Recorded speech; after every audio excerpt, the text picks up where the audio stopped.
I agree with you that like biologically a man is a man and a woman is a woman. I was just wondering what you see the detriment of society, like why we can't like let a transgender like woman be called she or something. Because it is a lie. I agree. Detrimental to society. So I think there are a couple of reasons. So yeah, sorry, you let him finish the question. That's fine. No, I'm just wondering, what do you see? I understand it's lying. Like I was taught not to lie. I just don't understand what is so wrong about that specific lie.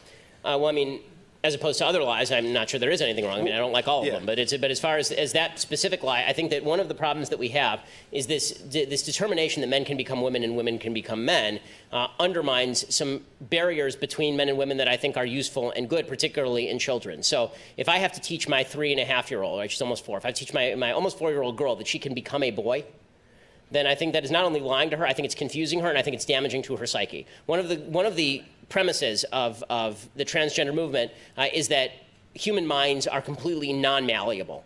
That oddly enough, men are not men and women are not women, but if you are transgender, that is unchangeable, and that especially among children, if a 3 or 4-year-old has certain feelings, those feelings have to be taken completely seriously. We can't fight against them. We can't suggest that the kid will grow out of it. Instead, we have to say that this kid is inherently transgender.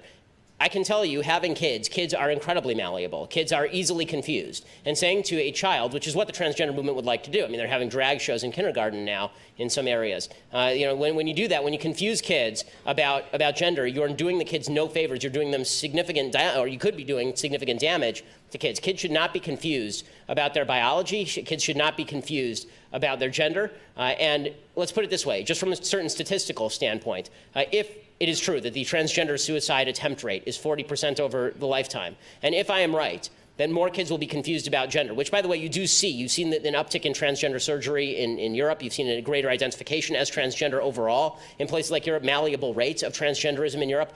If that's the case, then you are raising the suicide rates, presumably, if there's an association, between for young people who are now confused about gender. So I'm not in the mood for countenancing lies about what men and women are, specifically when I think that there is a goal of redefining a key term for the entire society.